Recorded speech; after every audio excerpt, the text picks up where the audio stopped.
Here we go again. Trying hard, but you wanna be my friend. Ain't no place to hide, ain't no one to run to. Here we go again. Call my bluff, I'ma be here till the end. I'm the one you ride, I'm the one you ride to.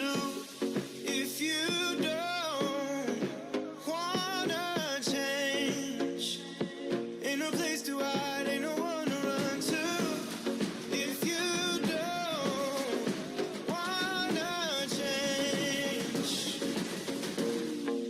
I can help you out, I can help you out, I can help you out, I can help you out, I can help you out, I can help you out. Here we go again. Time is up and I'm calling up my friends. Ain't no wonder why, ain't no one to ride to. Here we go again. Call me up and you wanna be my friend. I'm the one you ride, I'm the one you ride to. If you don't wanna change, ain't no place to hide, ain't no one to run to. If you don't wanna change, I can help you out, I can help you out, I can help you out, I can help you out, I can help you out, I can help you out, I can help you out, I can help you out, I can help you out. Look, if you don't wanna change, ain't no place to hide, ain't no one to run to. If you don't wanna change, I can help you out, I can help you out, I can help you out, I can help you out, I can help you out, I can help you out. I just can't let you go. Lord knows that I've tried to. You said I was the only one. No one likes being lied to. You made this mess and left me with the pieces. Now I wanna burn all the bridges between us. I can't focus, I can't forget. I've been thinking too much lately. I just need to clear my head. I just need to clear my head.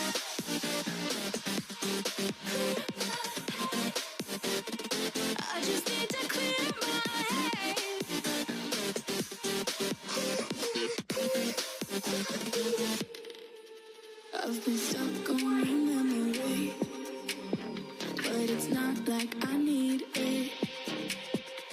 And you may have some history, but we don't have to repeat it. You made this mess and left me with the pieces. Now I'm gonna burn all the bridges between us. I can't focus, I can't forget. I've been thinking too much lately. I just need to clear my head.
my own, broken alone. I feel the rain crashing down all around this empty town.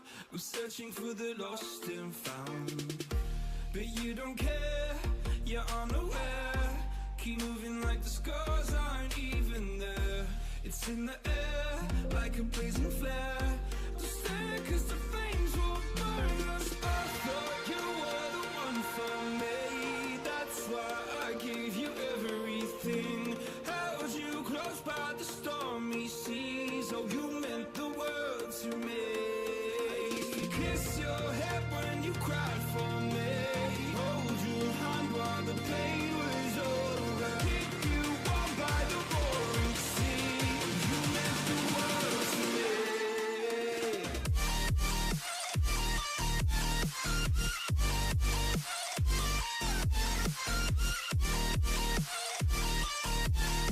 Oh, you meant the world to me.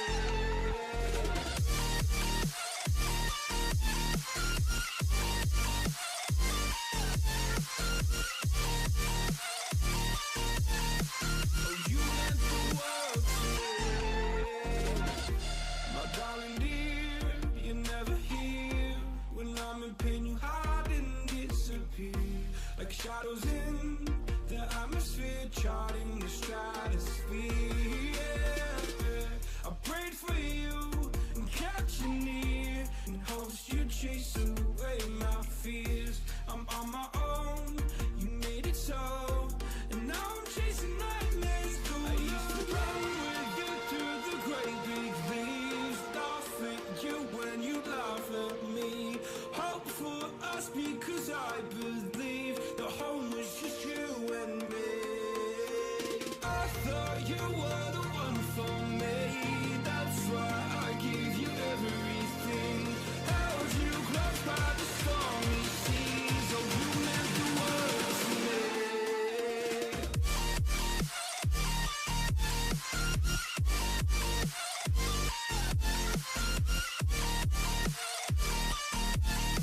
Oh, you meant the world to me.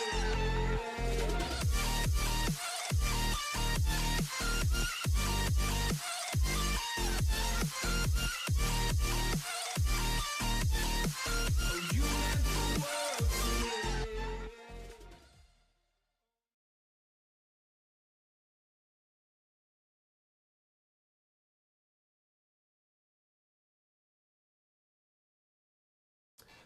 Good evening, everyone. We're about to get started now, so welcome to all those who are joining us that are members of our patient family. And if you are not currently members of our patient base, you're still welcome to be here. So, come. Why does that screen look like it's dancing? Is my screen dancing or is it looking steady on your end? What's going on? I think that's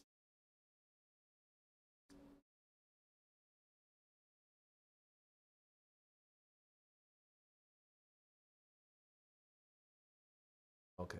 I guess it's okay. Are you all hearing me? And if you're hearing me, please indicate that you are, so we can go ahead and get started here. So we have a few persons who are joining us. So let me see if I can just run through the list. Caretta, welcome. Marcia, Danielle, welcome, all of you guys. Auntie Garnett, I see that you're on as well. Welcome as usual. Marcia. Kadian, welcome. Welcome, Kadian.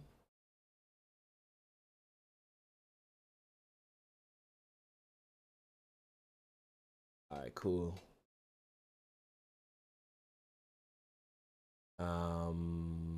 Hearing the music still. Let's see if it's not still. If you're hearing the music, and let me just indicate. All right. Once you hear me make this announcement, everyone, I'm going to ask you to please just go to your video and refresh the screen so that it is current. So as soon as you hear me make this announcement, go to your screen, go to your video, and just click on, just if you look at the slider and the slider is not all the way to the right, just click on the slider and drag it all the way to the right, or look for the word live on your screen and click on it, and it will take you to the current so that it's live. It's possible that the video may have frozen at a point, and then you are about anywhere from a few seconds to several minutes behind. So I'm going to make this announcement now so that you guys can just catch up.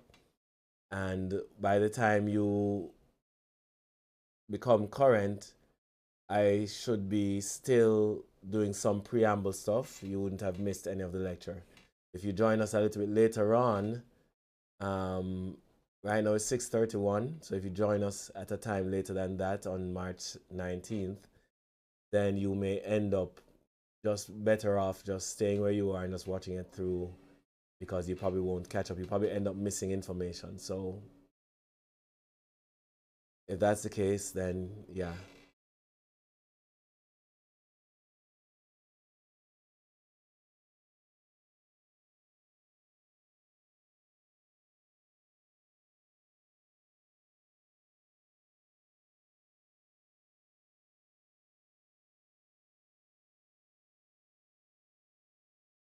All right. So I've sent a message in the chat um,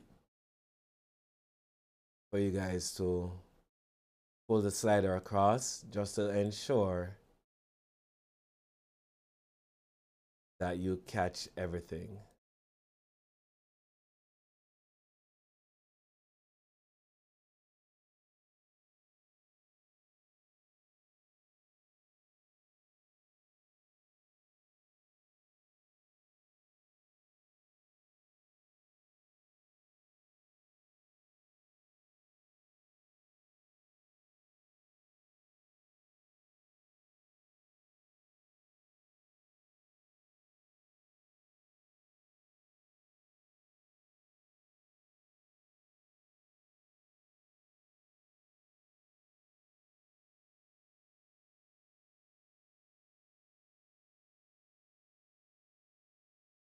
All right. I'm not sure if I'm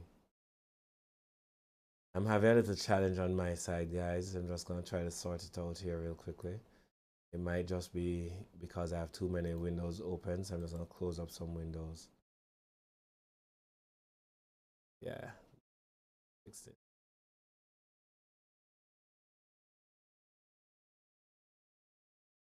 All right, everyone. So, yeah, make sure that you're current. So hit the chat icon, make sure you're current.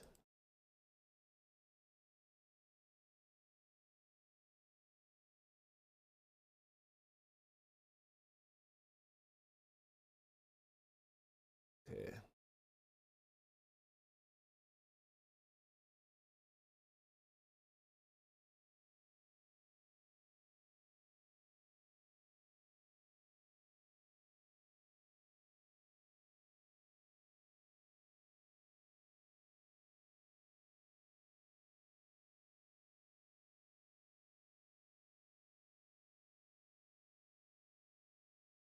All right, so let us go across. I'm going to just bring up for us now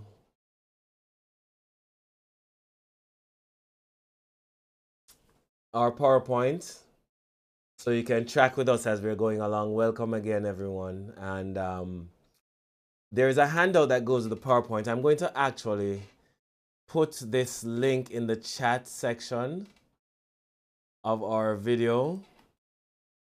So if you desire, you can download the link to the PowerPoint. Or the handout, rather, not the PowerPoint, but the handout.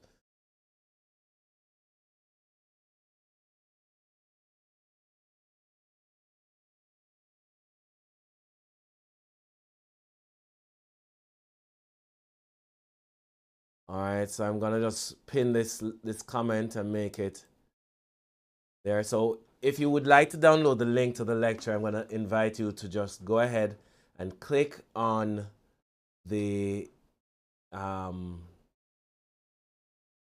the link that I have pinned, so that way you can download the handout that goes with the lecture. So go ahead and do that now for me if you desire, and as we get started.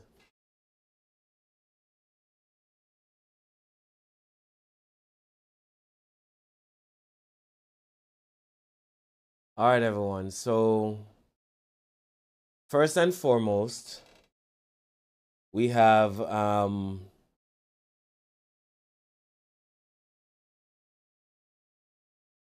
topic is 7 keys to getting and staying well. The topic for today's lecture is 7 keys to getting and staying well. I'm trying to see if I can get back to that. 7 keys to getting and staying well. And we will be going through these one at a time.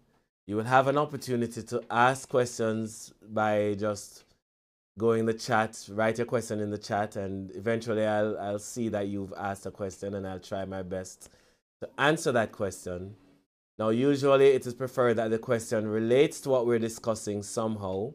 So even if it's not something that's on the immediate PowerPoint slide, but I might have mentioned something that triggers a thought or has a, sparks a question in your mind, then feel free to ask and I'll see how best I can answer that, hopefully in good enough time so that you're not, by the time I answer it, it's not already so far gone that it's no longer relevant. All right?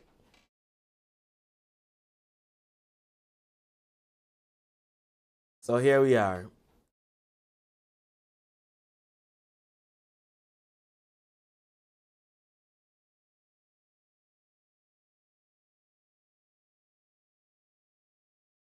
So sick care versus healthcare. This is what we're really making sure, or I'd like to make sure that we understand the difference between sick care and healthcare.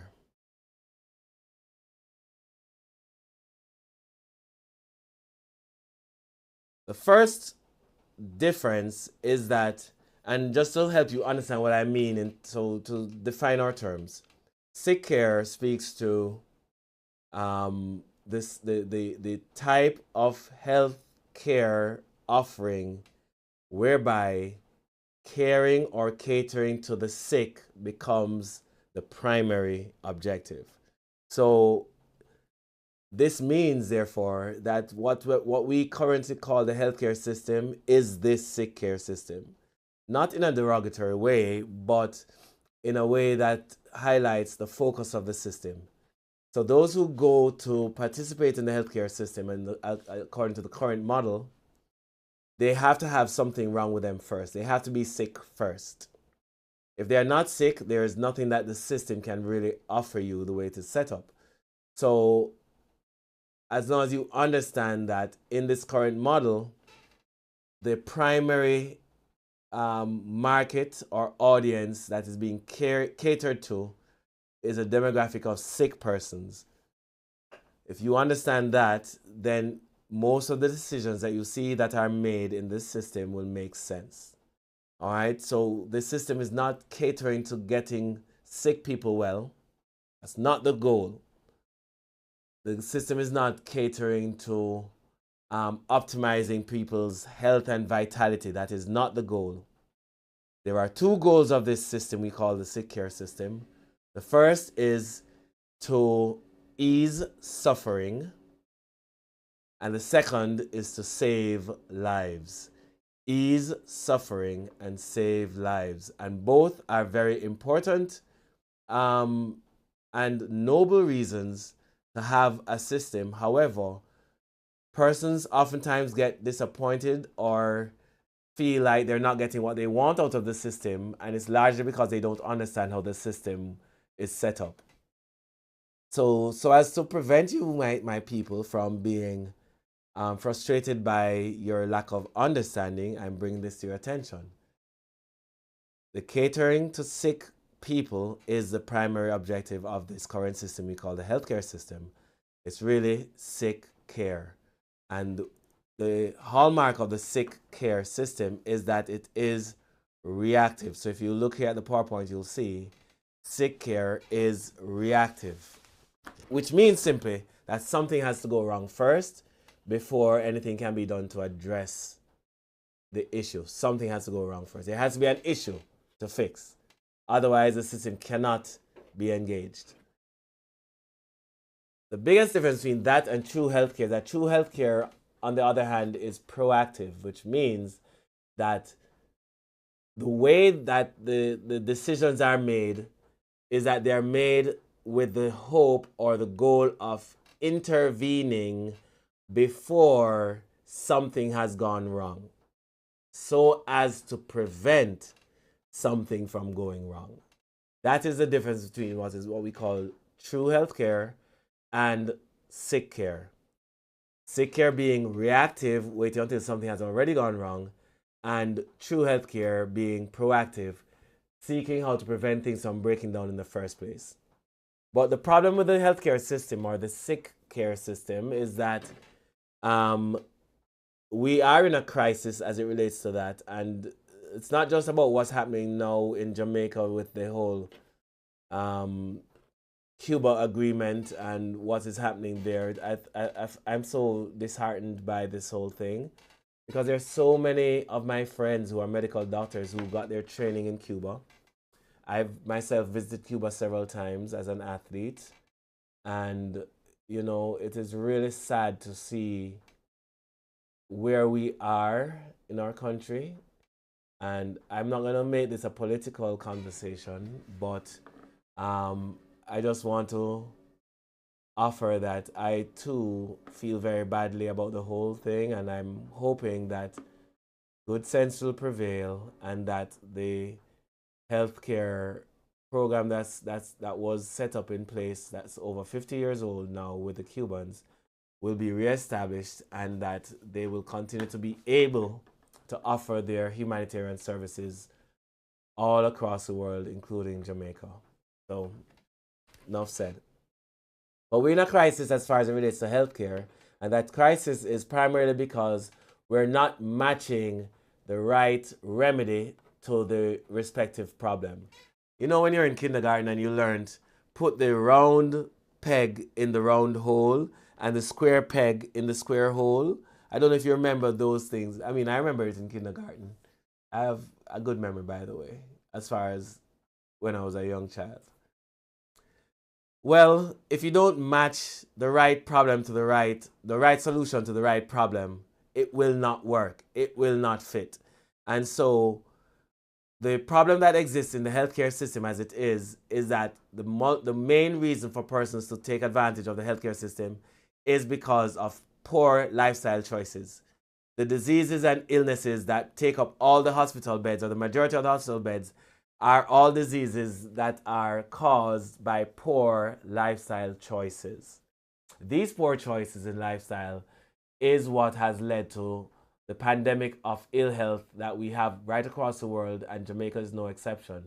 But the problem is that the way we are trying to solve this problem is by trying to implement new medication measures, new prescription drugs, or we're trying to implement new surgical procedures. You can't solve a lifestyle problem with drugs and surgery. I'll say that one more time. You cannot solve a lifestyle problem with drugs and surgery. Even chiropractic is not the solution to a lifestyle problem. The only solution to a lifestyle problem is a lifestyle change. You have to be willing and able to change the way you live if you want to change the effect of poor lifestyle choices on our health. And this is key, and I hope it makes sense to everyone. If you're still hearing and understanding, just, let me know by just indicating such. Let's continue, shall we? So how is it that we're going to go ahead and change our thinking? How are we going to accomplish this? We change our thinking by changing, or let's say it this way. How are we going to change our behavior? We change our behavior by changing the way we think. Many people enter into New Year's resolutions and other strategies or attempts to change their behavior, and then they fail. And the primary reason they fail is not that they were not sincere in their attempt, but if you have not changed the way you view the world, you cannot change the way you act in the world. Let me say that one more time because that sounds nice to me. If we cannot change the way we view the world, we cannot change the way we act in the world. And so we have to be willing to change our worldview if we want to change our behavior. And so if we want to influence the behavior of somebody, we have to change the way they view the world. And this is what I'm going to try to do with you in this short session. Try to help you to understand that the way we are trained to look at the world is flawed. And because of that, our choices are leading us down a path of ill health. Now, one of the things for me, for example, I made a decision about, say, 5 years ago, about the time of COVID, maybe. So I think COVID happened in the March in Jamaica. We got our first case March 10th in Jamaica. And I think by November of that year is when I made a decision to change the way I eat. And so I became fully vegan at that time. Up until that time, from 2013, July 2013, until November 2020, I believe it was, I was what we call a pescatarian, fish only. But I realized that I was still overweight and not, I don't know, I just didn't feel very much better with the change from eating all meats, excuse me, to eating only fish. And so in that year, I decided to change and stop eating fish and start to go a fully vegan diet and fully plant-based, or as close to fully plant-based as possible. And it is then that I started to see changes, but not only then, I also had to make changes in my life to improve my overall health and well-being. And these changes that I made were designed to improve my health. And that's what I set out to do, and I think I've been doing a fairly good job of it. The main problem I have now health-wise is I'm not sleeping consistently long enough. And so that is a new change I'm making in my life to ensure that I sleep better and longer so as to reap the benefits, the recuperative benefits of sleep. So these are things, but I can make these changes, I think, a little bit easier than many others because of how I view the world. And when I looked around and I saw most of my friends who were my age, that many of them were grossly overweight, had multiple health conditions, hypertension, diabetes. Some of them had heart disease. Some of them have even suffered strokes or heart attacks. People my age. So that was a wake-up call. So I changed my life. And I'm encouraging everyone listening here as well to take seriously what I'm sharing tonight and let it not just be something for education purposes, but let it be something that will inform how you direct your lives and be willing to change your life accordingly. So in trying to get your mindsets to change as to how you view things, I'm going to go through 3 ways that we think that are ways that are taught to us by the current sick care model that has led us down a path of illness.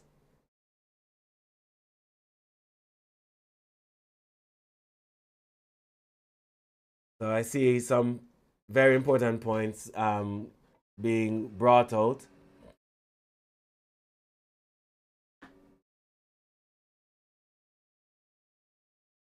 So I'm going to try to stop and go to a question here, right? So the question is, so on the topic of thinking, how one adjusts anxiety, who also affect or which also affect mental health. How does one adjust anxiety? Now, the first thing, and I'm so not being insensitive here to anyone who has anxiety, but anxiety is completely a perception issue. Anxiety is not a reality issue. Anxiety is a perception issue. You can only be anxious when you perceive that there is something to be anxious about. Now, I did not say anxiety is a disease. Anxiety can interfere with your life for sure. But anxiety in and of itself is not a disease. Anxiety is actually a normal human reaction. But it's a normal human reaction only if there is something to be anxious about. So you can never say that somebody has a problem with anxiety if, when you ask them what they're anxious about, it is reasonable for a normal person, a reasonable human being, to be anxious about the thing that that person is anxious about. And if they're anxious about something that's reasonably anxiety causing, then they don't have a problem with anxiety. They have an issue for which they're anxious, and that is normal. Now, if it turns out, however, that there is no reason for them to be anxious, they can't point to something that would make them anxious or should make them anxious, but yet still they are anxious, then that's a totally different story. And so, in the case of anxiety and adjusting anxiety, the first thing you have to determine is there something worth being anxious about, that the person is anxious about? And if you're anxious about something that is worth being anxious about, but you're not comfortable with being anxious, then what you're going to have to do is find a way to view the thing you're anxious about in a different light, or eliminate the thing that you're anxious about, if it's possible. All right?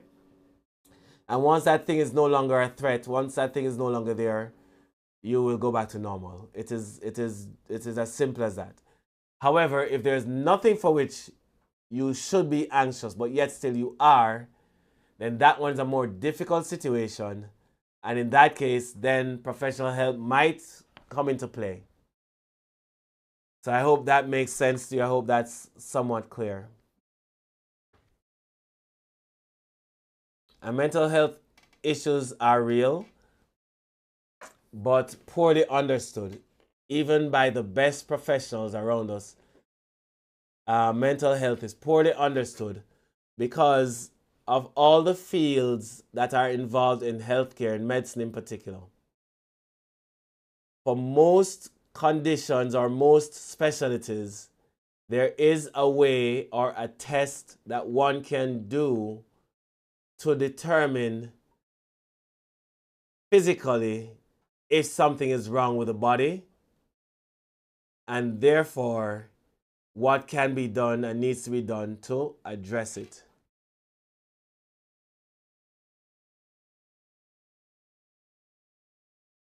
In the field of mental health, there is no lab work that can tell you that you're having hormone imbalances. There is no MRI that you can do to show that you have poor, that you have anxiety, or that you should have depression. There's no MRI that you can take to say this is what somebody's brain looks like when they're depressed. So there's no actual structural test that one can do to prove what they have as an issue. And because of that, it limits how concretely one can treat and then reassess after treating the effectiveness of those treatment strategies. Because too often people are placed on drugs for mental illnesses that at the end of the day, they remain on it. They may feel somewhat better, but there's no objective way to determine if they are now better, and so whether the treatment is working, yes or no. You know, like when you have high blood pressure, you go to the doctor and they put on the thing on your hand and pump it up, and they say, you know what, you have high blood pressure. I'm going to put you on this medication to bring down your pressure. And then after they give you the medication, they put up the thing back on your arm and they check, and then you say, you know what? Your blood pressure is now normal. So you can see the intervention and the effect of the intervention on your physiology and know that the intervention is doing what you're at least trying to get it to do. There's no such thing in mental health. There are um, there are some instruments like surveys that people can fill out, or you do a history with your healthcare professional and they sit down and talk to you. And from that, they try to determine what's happening internally for you. But they can't tell you what really is wrong structurally, physically, that needs to be fixed physically so that the issue can go away. And that is a problem.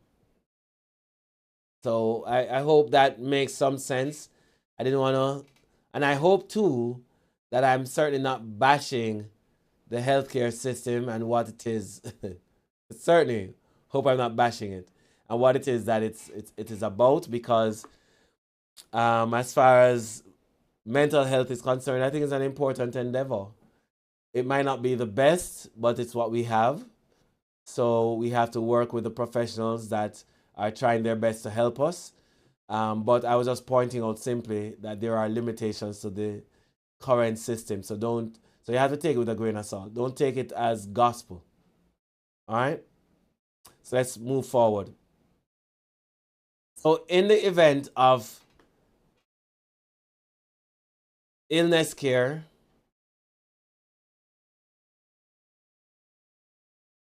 the way we think as it pertains to illness care is we think in terms of our symptoms. For example, if we have a headache, we will ask our doctors, "Doctor, what can I take to get rid of my headache? What can I take in order to feel better?" This is how we think. We want to just feel better. But the problem is that there are many things that people can do to feel better without actually getting better. And that is a problem, because if you take a treatment that makes you feel better, but the treatment doesn't fix the problem that you have, but you feel better, you will think that the treatment did something good for you. And whilst it is true that it might actually help to reduce some of your anxieties associated with being sick, if it hasn't changed your state of health for the positive, then you have to always ask yourself the question, why then do I do that very thing? All right, so that's important.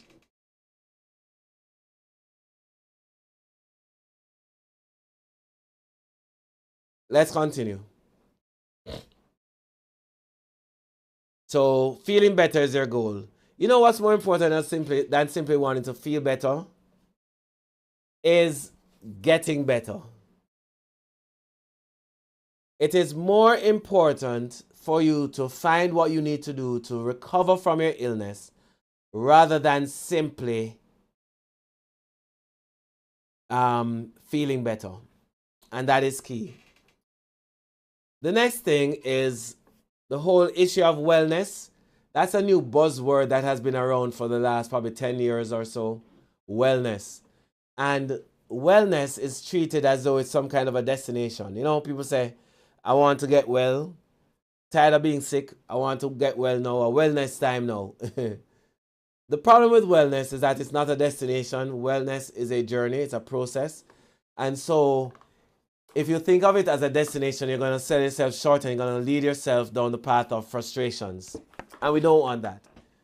So it is far better to have the right mindset as it comes to wellness so that you get the most out of your attempts to getting well. For example, it's not how long, it's not what is it that you need to do or take in order to get well. So I need to define a term for you so you can understand what wellness is versus illness, right? And those are the two opposing terms or contrasting terms. Illness on the one hand, wellness on the other hand. Those are the two contrasting terms. And if you look at a continuum where you have from the bottom of the hill, which is death and disease, and the top of the hill with it, which is optimal health and vitality, then you want to make sure that you're moving up towards optimal health. Now, if you are moving up toward optimal health, we call that movement in a direction of wellness. In other words, you are approaching the state of being well. So you are on a wellness journey. If, however, you are moving downhill toward death and disease, then you're moving toward a state of greater illness or a state of being unwell or ill. Movement toward death is illness. Movement toward vitality is wellness. That's the difference between the two. So we want to not just simply achieve or attain wellness, but we want to be on that journey toward it. And so as we look forward, the way we can think about the whole process of wellness is, rather than asking, what do I need to do or take in order to get well? If instead you ask, what do I need to do ongoingly in order to stay well? So you want to stay on that trajectory. You don't want to just be well for a time and then it breaks down after a short while. You want to maintain yourself on that trajectory. If it is that you're able to do that, then great. That's what will end up happening. If you are overweight and you want to lose weight, because weight loss is a part of your wellness journey to be healthier, then you're going to do things to be healthier overall. And whenever you check your weight, as you're progressing along, you're realizing that you are on that journey. You're doing what you're hoping to do. But if the weight loss itself is the goal, and you get on the scale and you realize that you're not changing your weight, or worse yet, you have successfully achieved your weight loss goal, you know the biggest thing to retirement is success. Success is the biggest risk to hard work. It is what leads to retirement. Let's think about Usain Bolt. The reason Usain Bolt retired at 30, I think he was, or 31 maybe, whereas athletes like Asafa and many other athletes did not retire until later on in their careers, has to do with his level of success. There was nothing else to achieve, so there was nothing to motivate him to work. Because what motivates you to action is not the outcomes necessarily, but the journey toward the outcome. And that is so important. And Jehovah Rapha is the best mental health doctor, as Auntie Garnetta has shared, and that is so true. You might hear me say Jehovah instead of Jehovah because the J wasn't pronounced as we pronounce the J today. Back in biblical times, certainly, J wasn't a part of the Hebrew alphabet. But nonetheless, that being true, we continue.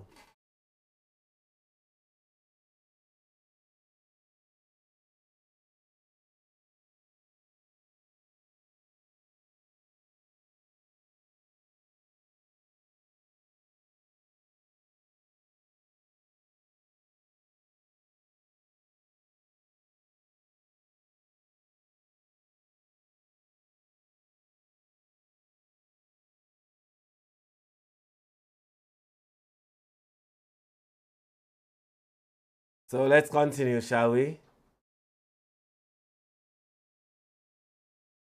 All right. The next thing is the whole issue of staying well is how we measure how successful we are at achieving our health objectives. And the measure that is oftentimes used is how long people live. How long you live is a conversation between yourself and God. Jehovah, Yehovah, Yahweh, Yahweh. However you articulate his name. The divine creator is who is responsible for how long you live. And some people try to take matters into their own hands to try to change that. But the reality is, how long you live is a function of how long you are blessed to live. There are people who are healthy that will die before people who are sick. Just because you have, I'll give you a case in point. I had a pair of sisters that would come here. One sister brought the other one, who was a sicker one, to the office for treatment. And it was the healthier sister that brought the sicker sister to the office that died before the sicker sister. Because how long you live is, just because somebody's sick don't mean that they will die before you. So how long you live is not the measure of how successful you are at being healthy. Because health is not how long you live. Health is how well you live. Health is the quality of your life, not the length of your life. So rather than simply wanting to say how long I'm alive, wanting to stay alive, think to yourself how long you can feel alive, which is the quality of that life. That is the key. And so I'm going to just reiterate the points. Instead of feel, get, stay, the wellness model is get, stay, feel. That is the wellness model that we want to contend with. I hope it makes sense. All right, now, even though that's the first key, the rest of the keys go by very quickly now, so let's go through them together. Now, the second key is the truth about pain. Is pain a good thing or a bad thing? And there are many people who will argue one or the other, one over the other. But the bottom line is that whatever we think about pain, there is a purpose to it. Pain tells us that something has changed in our systems and needs our attention. That's what pain tells us. And so we want to make sure that we are maximizing our potential for good health. So pain alerts us that something has changed and requires our attention. That is key. But there's a problem with pain, or a limitation with pain, and that is you cannot trust pain to tell you when something is wrong. It is very difficult for somebody to know that something is wrong just by how they feel. The amount of pain that one experiences is not the amount of health that they are experiencing. The better you are overall in terms of how well you're doing, oftentimes associates with how much pain you're feeling. But the two are not mutually, congruent. It is possible for you to have no pain, but yet still be very unhealthy. And it's possible for you to have a lot of pain without having a disease process per se. So good health is not the same as healthy function. Or good health is not the same as feeling good. Good health is equivalent to healthy function. Your body should be working well in order for one to determine that they have good health. If your body is not working as it should, then good health is not something that you can claim for yourself. So how do we know that we're on the right journey as far as health is concerned? We need to start to figure out how to trust our function and not our feeling. Trust our function, not our feeling. Very important. Now, there are different systems of the body, and I'm going to just kind of point out the different systems. These are the immune system, the digestive system, cardiovascular, integumentary system, which is everything that involves a covering like skin, covering of organs and so on, respiratory system, endocrine, reproductive, excretory system, musculoskeletal, nervous system, and the immune system. These are all the different systems of the body, and we want to make sure we get the most out of these systems. Now, of these systems, one system is considered to be the master control system of the body, and that system is the nervous system. The nervous system is the master control system of the body, and it comprises of the brain and spinal cord, which travels down through the spine. There are nerves that branch off from the spine and they go to different parts of the body to control different organs. Like this one, for example, the nerve that exits here goes to the lungs and goes to the heart. And these two areas that it goes to will tell us what's going on internally. Because if you are stressed, it will cause your heart to behave a particular way, your lung to behave a certain way. If you are relaxed and recovered, it will behave in a different way. The blue line represents the accelerator or the gas. The yellow line represents the brakes of the system. So that being said, let's continue. Now, when you have a misalignment in your spinal system, we call it a vertebral, for vertebra, for spine. Subluxation, the word subluxation means less than a dislocation. So it's like saying an alignment issue in the spine. Now, because the nerves have to travel between the holes of the spine, it creates a problem for us because when the bones get misaligned, it can interfere with the signal of the nerves that are passing through, resulting in poor overall health. So we have to make sure that the system is working properly. And we do that by making sure that everything is working how they should be working and the body is free of the contamination or the contaminant we call ill health or subluxations to that matter. So let's continue. Now I'm going to show you what a subluxation may look like. So when you look at this diagram here, you will see that there are 5 bones of the spine represented here. The middle one is the one that's out of alignment relative to the ones above it and below it.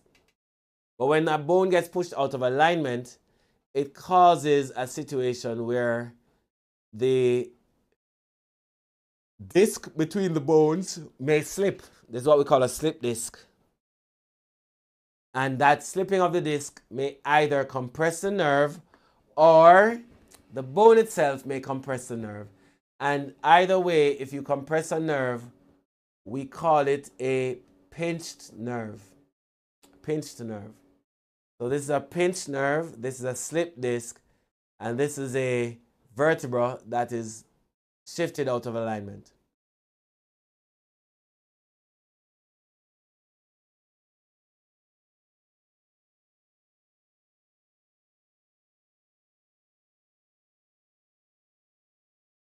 Continuing, shall we?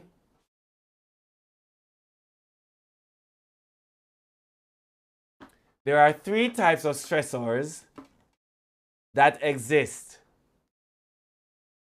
The physical, that's like something that happens to our physical bodies, like a car accident, a fall, things that impact us physically. That's a physical type of stressors. Biochemical, things that affect our chemistry, our internal workings chemically. Things like chemicals that we put on our skin, or the foods that we eat, the things that we put in our eyes, our hair, the things we inhale. Some people live in a very polluted area in the city. Some people live in clean, clear air in the country. So depending on where you live will determine, what it is that you're going to be exposed to, and the choices, of course, that you make. And then you have the psychological stressors, and the psychological stressors are those stressors that affect us, affect our psyche.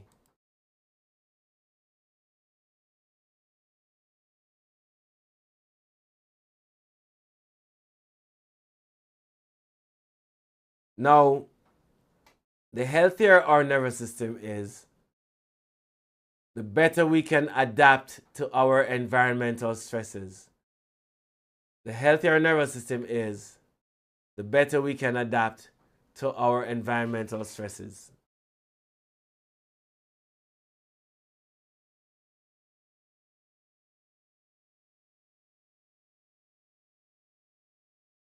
So we're going to talk about this using an analogy we call our general adaptive potential.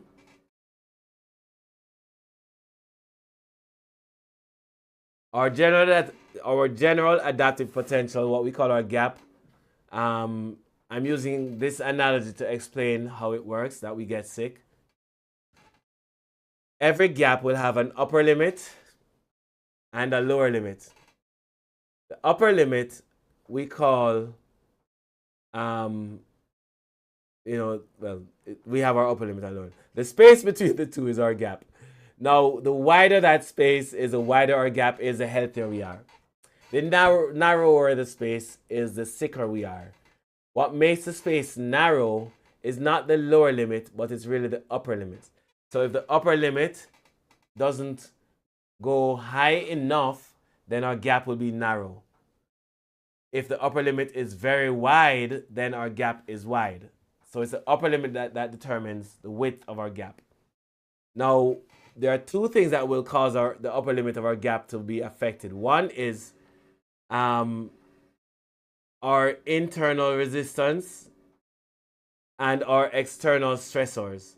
So our external stressors is what pushes up on our upper limit to make it as wide as possible. And our external stressors in our environment is what pushes down on our upper limit to bring it down so that we become sick. As long as our internal resistance is strong enough to overcome the environmental stressors, we do not break down and we do not get sick. That's how we have to keep our systems, our bodies healthy. The wider the gap is, the more we are approaching what we call vitality. And the narrower the gap is, the more we are approaching death. Now, provided that all the experiences of our lives exist between the boundaries of our gap, that is what allows us to remain healthy. So, if all of our life experiences occur within the boundaries of our gap, so it doesn't ever exceed our upper limit, then we don't break down, we don't get sick. But once our environmental stressors start to overrun us and it causes our upper limit to start to fall down to the point where certain aspects of our lives now exceed that boundary, it is at those points that we get sick. It's at those points that we get sick.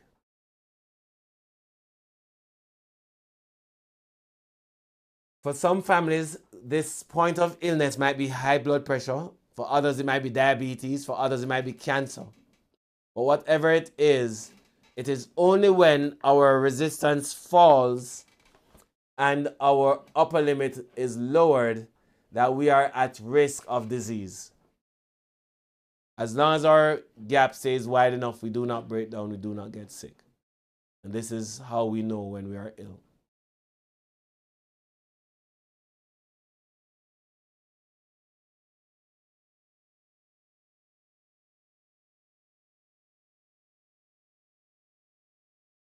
All right. How does chiropractic work?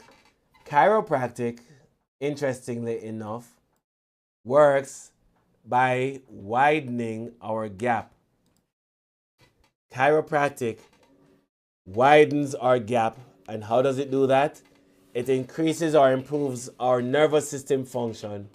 And since it's our nervous system that perceives our reality and enables us to react to our environment, then the healthier our nervous system is, the wider our gaps would be. The wider our gap, the healthier we are. The healthier we are, the harder it is for us to get sick. So chiropractic widens our gaps. And so that is a key thing to be aware of. And we're now at key number 6 of 7. So you see how quickly we have been moving now. Just a couple more minutes and we're done. We have to be able to identify these subluxations wherever and whenever they are happening. And to identify them, we've engaged in specialized equipment that allows us to be able to know when something is off or not.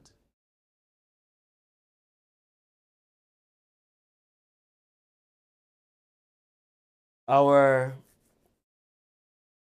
technology, we call it our Insight Subluxation Station, which tells us if there are any imbalances in the spine and where those imbalances are likely to be. So there are two devices that we use primarily to assess the spine. One is called a thermal scanner. It measures the electrical activity of the muscles of the spine. And the other one is called the surface EMG. The surface EMG is the one that tells us the electrical activity of the muscles of the spine. And those two together give us all we need to know about wherever and whenever a subluxation may be happening.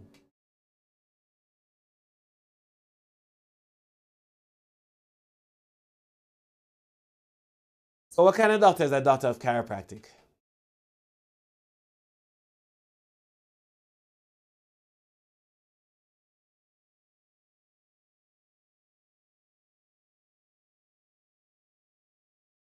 What kind of doctor is a doctor of chiropractic? A doctor of chiropractic is like a general practitioner, I would say, except that we don't prescribe medications. What we do is we often will realign the spine in order to achieve good health or better health.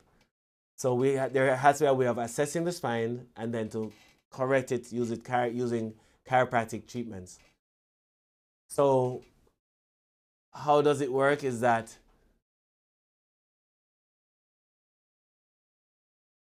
the adjustment itself, since we are making a claim that it changes the way the nervous system will work, then there has to be a way of assessing whether that is true.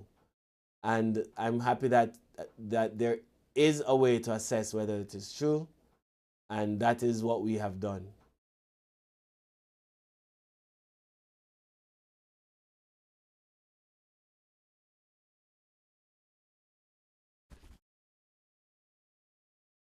All right, so here it is that a lady was asked to wiggle her left ankle, and they did a picture of her brain before and after an adjustment of her cervical spine was performed.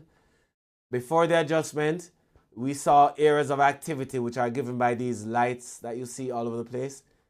The areas of activity are lit up using these lights to show that these are the parts of the brain that are responsible for or that are engaged when that action is being done. But on the second part, after she was adjusted and they looked at her brain activity, they saw that it took a lot less activity for the same action to be completed. So if it is that you're doing a task and you find that you have to use a lot of force in order to do the task than somebody else who can do the task with a lot less effort, it means that that person is either stronger than you or more efficient at it than you are, because you are requiring more effort to do the same work. Well, on the case of the brain on the left-hand side of the diagram, this brain is working very hard to do the same task that this brain is doing. This brain just have a few areas of activity. And these few areas of activity are responsible for the person doing the task of wiggling her left ankle. And the only thing that made a difference between the two was that she was adjusted. So there are many different types of studies. This is just one to show that the adjustment indeed does change the way the body functions. So when you think of chiropractic and what kind of doctor a chiropractor is, understand that chiropractors are not bone doctors, because it's not the bone itself that we're trying to impact or influence. It is a nervous system. So chiropractors are nervous system doctors. That's important.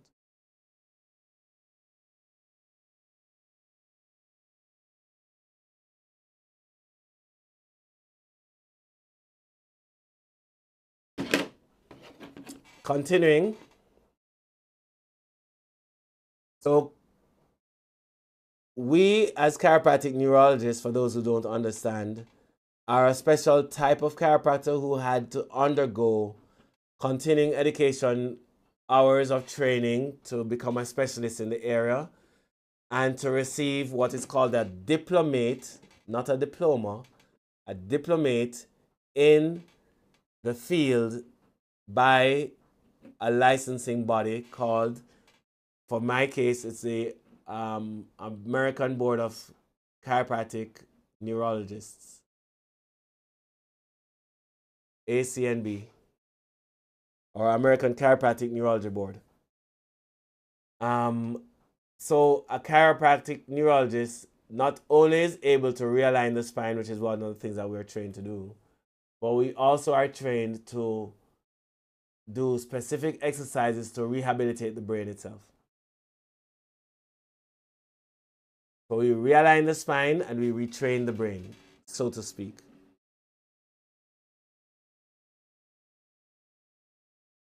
So the question may be asked, what do we treat as chiropractic neurologists? As chiropractic neurologists, we actually treat a whole host of conditions, many of which are listed here in the diagram on the PowerPoint. Developmental delays, learning challenges, neurobehavioral disorders, neurodeficits, balance and movement disorders, and brain injuries. These are all things that we have treated at our office, with varying degrees of success, I might add. So at Gardner Chiropractic, we have a very simple vision. We want to be able to A, identify subluxations wherever and whenever they are happening in the body so that we can do something about it. B, to provide a program of chiropractic care to address these health issues that people may have. And C, to educate our community on how to live healthier so they subluxate less. We want people to be healthier. So who's responsible for the health and well-being of each member of our families? Who's responsible for your own health and well-being? You are responsible for your own health and well-being. We are each responsible for our own health. And it is our responsibility to take care of it. But sometimes we may have either a parent that's old that we may have to be taken care of, and then we become responsible for them as well. Or we have minor children that we're responsible for, that their health becomes our responsibility. But suffice it to say, we are responsible for our own health and the health of those who are dependent on us to make those calls.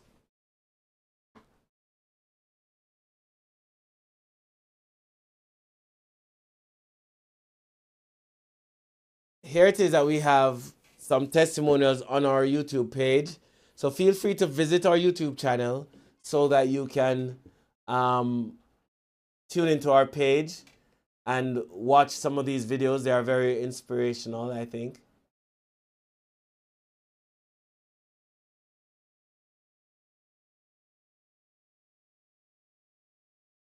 And then for persons who would like to, we have a special offer that we're giving to persons who, having watched this presentation, they want to take advantage of the offer of coming in for an examination. And all we're offering is an examination. I'm not offering that you will become my patients, and I'm not offering that I will become your doctor. What I'm offering is an opportunity to be examined. The examination will tell us what is going on with you and whether it is that the thing that's happening is something that we can fix. So that's very important. So I'm going to put in the chat an email address. And this email address is the email address that you will send a message to confirm that you are interested in taking advantage of this special offer.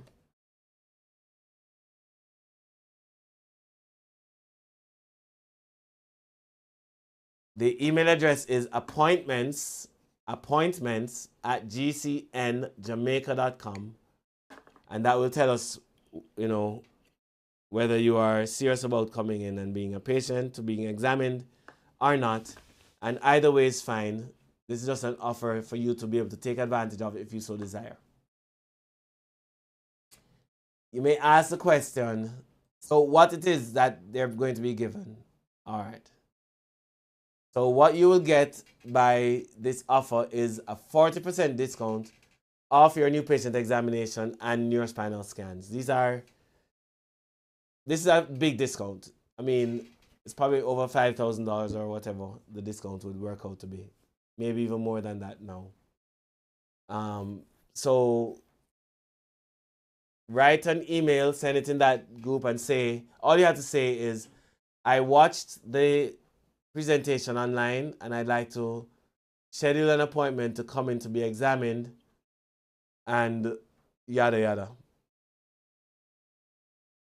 The next thing is, for those who are already patients of mine and you qualify as being a patient of mine, once it is that you have already done your new patient examination and we've gone over the report with you, you will receive a 20% discount off your update examination, and then update examination is almost the same cost of a new patient exam.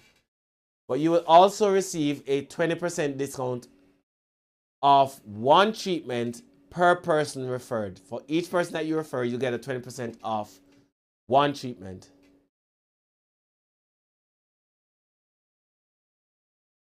And you will receive a 10% discount off the entire next phase of care. And a phase of care is typically 12 visits. And so if it's a 10% discount off 12 visits, that is a lot more money than a 40% discount off one visit. Right? So I hope that makes sense.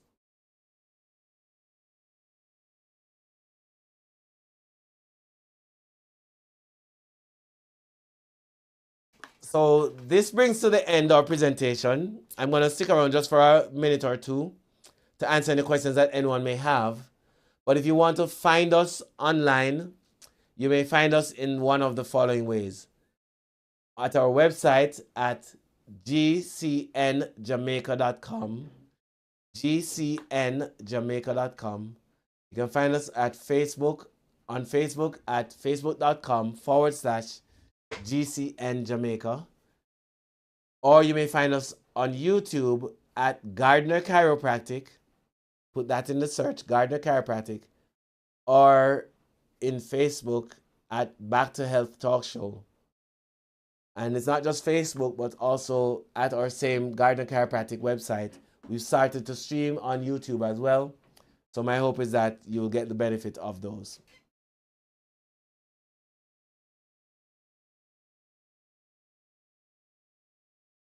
So there we have it.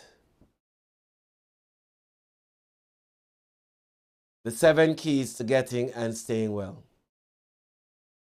Now, if you have any questions, I'm going to just ask that you place it in the chats real quick.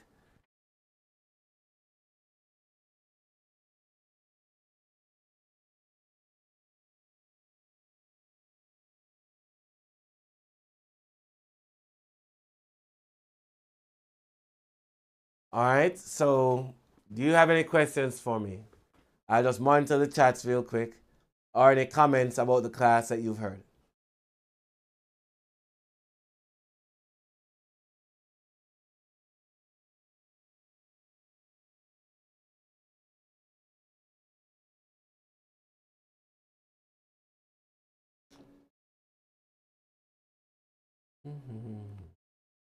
All right, so, oh wait. Yes, Marcia, you can watch this later on. And do chiropractic alignments aid with gut issues? All right. There are physical treatments that we can do that can help with issues of the gut. But generally speaking, if you want to fix your gut, you'd have to do things nutritionally to fix your gut. Those things may include ensuring that you no longer take any antibiotics, because antibiotics destroy your gut health. Ensure that you take no proton pump inhibitors, like things that you would take for acid reflux, for example, because those things destroy your digestive health and make you very sick and chronically sick.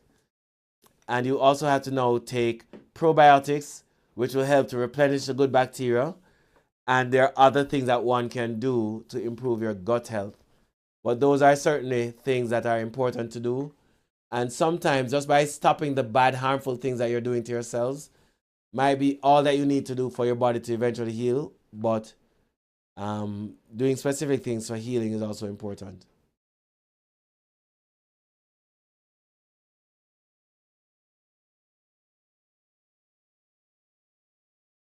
So,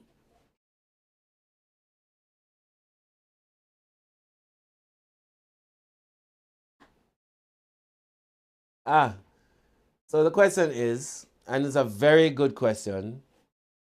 Thanks for asking it, Kadian. She says, it's very informative, but what if persons are scared to be treated in the spinal areas? Okay, so it is understandable for somebody to be nervous about having their spines worked on by anyone, right? But let me try to put it into perspective so that it's helpful to you. I would say if you're going to let somebody work on your spine, let it be somebody who has done extensive study on how to care for the spine. That's the first thing. And to date, the chiropractor is by far the best professional trained at addressing spinal issues non-surgically. The chiropractor is by far the best trained professional to address spinal issues non-surgically. Now, you may have a neurosurgeon that's better trained than a chiropractor, but their training is geared toward surgical interventions. If we're talking about chiropractic is best for non-surgical approaches, and it is I think, by far the best approach. Second thing is the question about the safety of the interventions done by chiropractors. While it is possible to cause issues for persons, it is not likely. And the choices that people make and the decisions that we make for our health does impact how sick we are going to become and the need for greater intervention. But as far as the chiropractic adjustments to realign the neck in particular, or realign the back, I was very nervous at one stage, especially when I was in chiropractic school and didn't know much about the adjustment and how risky they were. And I learned that we had to learn on each other, meaning that we had to practice to adjust each other. When you understand that a student who doesn't know anything yet is going to practice on your neck to try to realign things, you have to now ask yourself the question, is that safe? And the more you study and you understand, you will realize that there are safe things to do and not so safe things to do. And the first thing that you learn is what are those safe things to do to improve the spinal health. And those are the things that we do. So when we talk about treating the spine, it's not treating the spine recklessly or carelessly. It is doing specific things that we know that are helpful for spinal function overall. All right, so that is the important things to point out. Your rest time beginning now. Good night. Thank you, Auntie Garnett. I'm about to take that rest.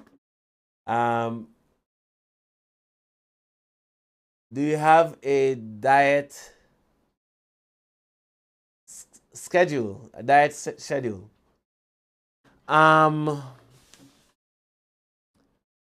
Personally,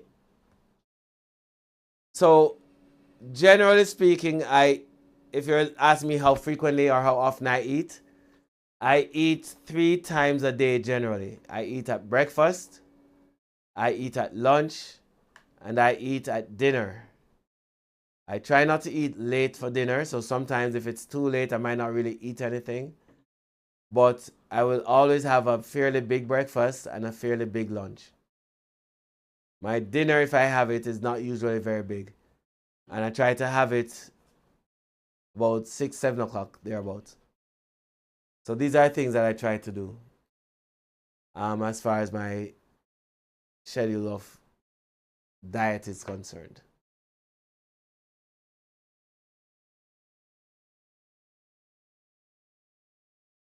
All right, I think I have gotten all the questions addressed.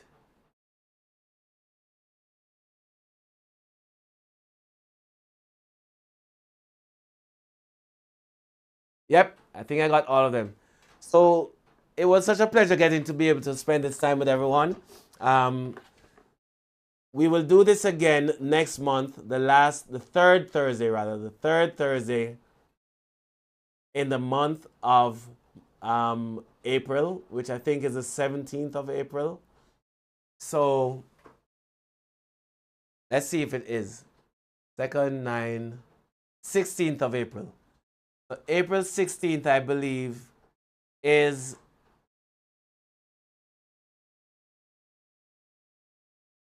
our next patient health workshop.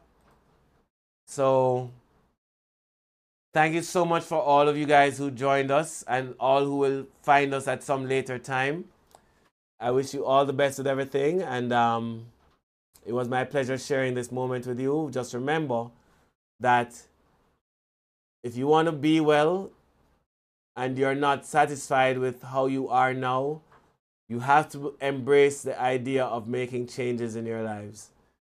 You can't simply do the same thing over and over again and expect a different outcome. You have to make changes, and the best way to make changes in your lives as far as behavior is concerned is to address the issue of your mindset. How do you think about things?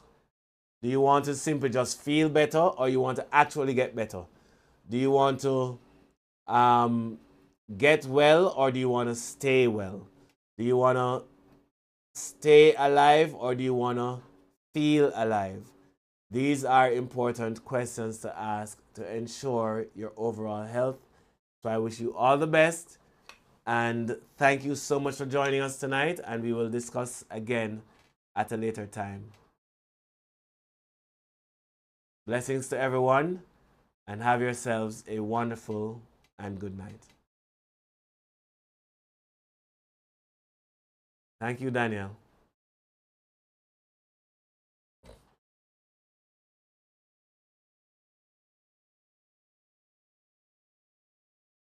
Thank you, Kadian.